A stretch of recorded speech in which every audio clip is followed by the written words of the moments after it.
Peace, everybody. Good morning. I am Makanjuola, and this is Good Morning E5.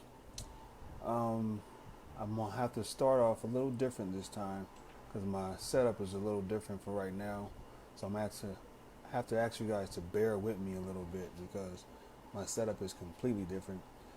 For instance, I don't have the music this morning that I normally would have, but again, like I promised E5, I'm going to do this message regardless. Rain, hail, sleet, or snow, we're going to get this message done. But hopefully on the next one, I'll have everything set back up the way I want it to be. So please bear with me, you guys, on this particular episode of Good Morning E5. Now, with that being said, good morning, E5 Yemi. With that being said, um, I would like to say a few prayers just to open the space up before we get started. Since we don't have the music, I'm just going to jump right into it. Um, Again, if you guys want to bow your heads, do what you got to do. If you want to get down on the floor and give sober genuflection, do what you do. But we're going to jump right on into it, okay? Ifa, it is Makanjuola coming to you today, actually on this O'Shea Ifa day, and give thanks and praise for waking us up this morning and to hear another message from you, Ifa. Ifa, we say thanks for this message coming today. We pray this message is received by the right person, whoever needs to hear this message, including myself. Um, whoever needs to hear this message, may this message reach their heart and reach their ori to help them to calibrate some choices and some decisions and some actions that they may be taking, Ashe, that may be filled with anger, that may need to be calibrated and changed into a different direction so that you can come in and bless their ori, Ifa. Ifa, we pray that everyone under my voice today or in the future who watches this video down the line extracts what they need from this video, learn something from this video that they didn't know before, and learn how to apply your principles and rules, Ifa, of life to their everyday life, Ifa, to know how to change and calibrate things that need to change.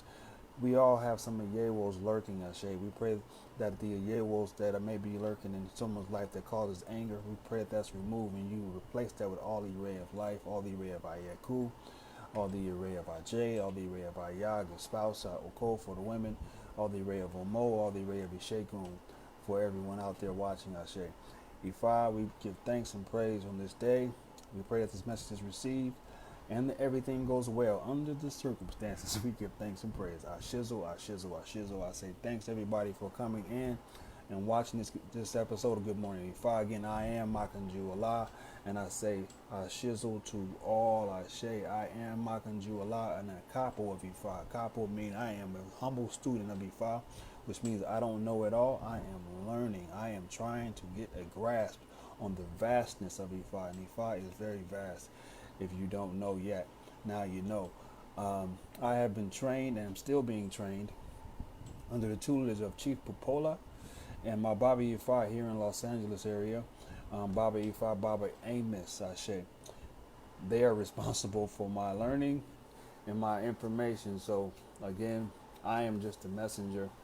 As Ifa has sent them, Ifa is sending me to do this and pushing me to do this. Good morning, Ifa. So again, I say thanks to everybody watching and welcome to Good Morning Ifa. Good Morning Ifa is basically messages of Ifa interpreted through the contact lenses and experiences of an African trapped in America. We try to tell the story through our contact lenses, through our experiences. That's what I try to do here on Good Morning Ifa, so that the African American can get a firmer grip on the vastness and try to get some understanding of to how Ifa is applicable to their life in everyday life, I say. Again, Good Morning Ifa is every Sunday, every second and last Sunday of the month. Every second and last Sunday of the month I will be doing these. All right, so with all that good stuff being said, I don't have any announcements to get out. I don't think this at this moment, but if I do, I'll do it at the end. So I'm just going to jump right in, like I said, you guys. I want to thank everybody for coming in and watching and being with me this morning. I know you could be anywhere in the world, but you're here with me and Ifa, and I give thanks for Ifa sending you this way. Humbly, I pray that you will share this video with as many people as you can, as this is going to be a very interesting topic we're talking about today, which is anger which a lot of people are experiencing today, anger. And today's topic again is anger danger, the destructive effects of anger, how to heal through accountability, how knowing your due can shine the light on the healing you need of anger. Now, like I always start, I'm going to start off with a definition of what Ifa says anger is, okay? I'm telling you, we're going to just dive right in. So I'm going to start off with what the definition of Ifa, Ifa's definition of anger, all right? Anger is and keep in mind, you guys, I did a video a few months ago, I think, regarding anger also. Um, but it was based upon Nipsey Hussle situation. So this one I'm particularly dealing from a personal level. There's a lot of people that I've noticed that are really angry out there about a lot of things, and probably rightfully so. But the thing is, what is that anger going to do for you at the end of the day? And we want to attack that today, okay? So let's start off again with the definition of what Ifa says. Remember, none of this stuff is coming from me. I'm only interpreting or giving you what Ifa has to say, and you can strain it, sift it, and use it for how you want to use it after that. But this is what Ifa has to say about anger. So we're going to get right into it. So how does Ifa define anger? Ifa defines anger as a bitter and violent feeling against others and or what they represent. A negative and unproductive feeling against other people based upon real or imaginary issues and situations. All right, that's what Ifa has to say. Now, I am not claiming to have mastered the ideals of Ifa. I am a work in progress. So trust me, I go through my own experiences with anger. Ashe, I go through my own experiences with anger myself. I shizzle like everybody else. So I just want to make sure that I am clear with that, because I don't want to be up here looking like I'm holier than thou, okay? And you're going to see a whole lot of that coming through now. Now, if anybody can hear me, I want to make sure I do a sound check before I continue going. If there's anyone in here that can hear me, I really want you guys to let me know that you can hear me. Again, my setup today is not my normal setup, but I'm doing my best to make sure that I am heard. So I want to make sure if you can hear me, please send me a like, a heart, or something across the screen. If anyone's watching, someone's in there watching, I can see it. But if you're in there, please just send me a heart if you can hear me. All right, cool. I appreciate it. All right, so let's dive on into this, you guys. So, Ifa specifies that anger gives way to negativity to enter one's life. Now, what does that mean? What does that negativity look like? That's from the definition we just gave again. I'm going to go back to the definition real quick because I paused. I want to make sure we get the definition down. Okay, so Ifa defines anger as a bitter and violent feeling against others and what they represent. A negative and unproductive feeling against other people based upon real or imaginary ideas. Okay? So it can be real or imaginary. Real or imaginary. So the thing is, that's pretty prevalent, especially when you grow up in the hood. There's a whole lot of imaginary things that people come up with. We'll discuss that later on. But at the same time, let's deal with this definition, okay? Ifa specifies that anger gives way for negativity to enter one's life, okay? Now, negative attributes can consist of the following. I'm not saying this is it, but this is just a list that I came up with, okay? Bitterness. When you're angry, you can be bitter at life, at people, at experiences, at a lot of things, okay? You can become bitter, which will erode things in your life. Also, your thoughts will become filled with negativity. The way you speak, or your speech, can be, the things that come out of your mouth can be negative. Everybody knows somebody that's negative, right? But you got to wonder where it came from. What are they angry at to make them so negative? Shizzle rather, and their actions will show that they're angry. You ever seen an angry person? You ever seen an angry man on Martin? I'm just saying, we have all kind of what ideas of what that can look like. Over analytical, like that's another angry trait. I'm gonna tell a little small story. I have a client that I work with in my business, and every time I talk to this guy and I tell him something, he's always trying to dissect things that's not even there. Like he's always like, I'll tell him something about this, and he's gonna try to figure out a way why that's happening, as if he has a extra spy fly on the wall or something to tell him in real time what's happening. And I always got to tell him, man, you don't know that. Like, don't go by past scars and what you've seen before as being real. Like that's or what you've heard of, what somebody's told you. Like you don't know until you know. But people can get over analytical when they're angry or they've been hurt to the point that it made them angry. Now they over analyze everything because they don't want to be hurt again. Uh, it's a never ending story with that, and which kind of leads to the same thing as being pessimistic. Be very People can become very pessimistic that are angry because they're scared to jump in the pool again after they almost drown. And sometimes it is justified. I can empathize with that idea. But like I made a video yesterday, if you're too scared to get back up after falling down, then you might as well lay down and die and get it over with. Because being angry about something, being pessimistic, over analytical, and your actions showing anger, and speech showing anger, thoughts being angry, and having sharing bitterness with everybody, that does nothing for anybody but tear everybody else around you down. You have to be able to be willing to get back up off that pavement after being knocked down, dust yourself off, and continue to fight. Um, and do not let anger win the battle. Moving on to the next one. Are reasons real behind the anger is a question I want to ask people.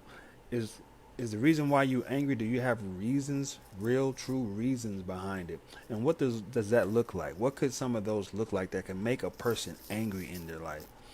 Um, and again, going back to the previous attributes, the way you speak to people. Why do you speak to people angry?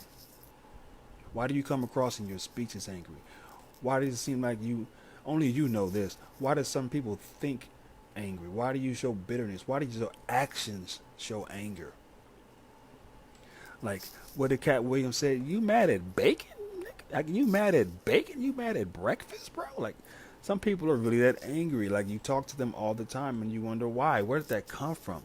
But sometimes people don't even take the time to ask them that why they're angry. They just assume and categorize them and put them in an angry box, but they never sit down and figure out and have a conversation with them as to why they're angry. And there's a reason why people are not born angry. Life makes you angry. Situations make you angry. But the thing is not, anger is not a bad thing. Anger is just a thing that you have to get through. Anger is a thing that you have to get past. And some people, the problem is some people get stuck in the anger. That's where the bitterness, the thoughts, the speech, the actions, the over analytical, and the pessimism kicks in because they haven't gotten past it. I can first attest to this myself. I've been angry at some things in my life, and we'll get to some of those things in a minute. I'm not going to tell y'all my whole life story, but I'm just going to again give you some kind of affirmations because I told you this is through my experiences, and I'm leading up to something. So you'll see once we wrap it up when we're getting close to it now. Um, Now, number two again, are reasons real behind anger? Now, what could that look like? Childhood scars can be a main one. Childhood scars can be a very huge one in some people's lives. And for me, that was a big one too. I had some pretty heavy childhood scars. If I had to dig into the pot and pick out a number, I would probably pick one where, I'll share one with you that had me angry with my mom for a long time.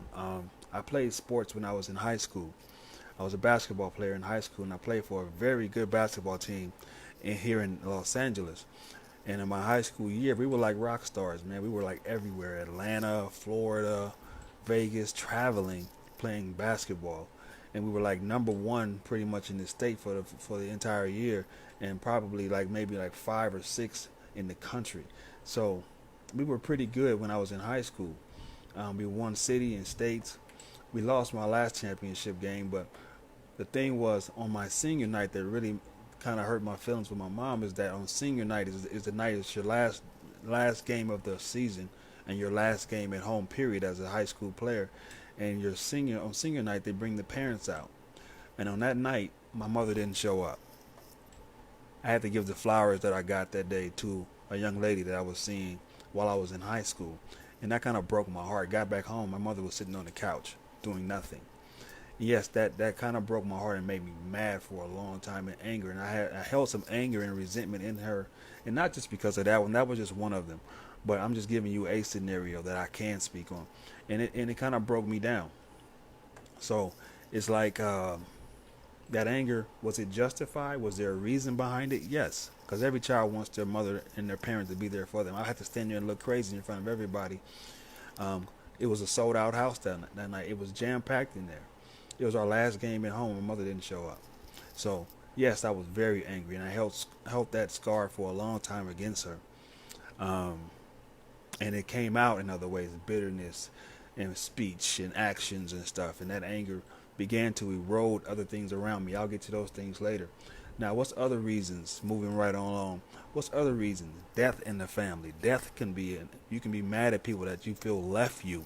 We call it iku in Ifa, but death can bring anger to someone. When you lose someone that you love, you mad at that they left you. Um, you can be angry at that. And death doesn't necessarily mean life. Death can mean like a relationship, losing a relationship. That's the death of that can be devastating. Um, I've had that experience a couple of times. I had a fiance that I was going to marry at one point, and when we broke up, that the death of that relationship bothered me for years. It haunted me for years until I got through it. But it made me bitter and angry towards certain things to where my heart got cold, and I turned off that emotion of trying to love somebody. And what did that death do to me? It started eroding, and I couldn't receive anybody else in my life with pure love.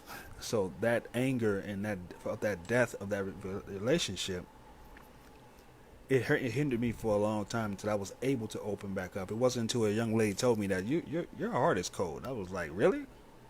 I didn't believe her. I was like, really? But when I sat down and looked at it, I was like, it is. And I thank Ifa for taking me through some things and showing me and revealing some things. And I'm going to get to some of the last things in a minute. But I give thanks to Ifa for revealing some things to me that showed me those things were anger. And that's why you couldn't get to the relationship that you wanted, because you were still angry and upset about your fiance situation.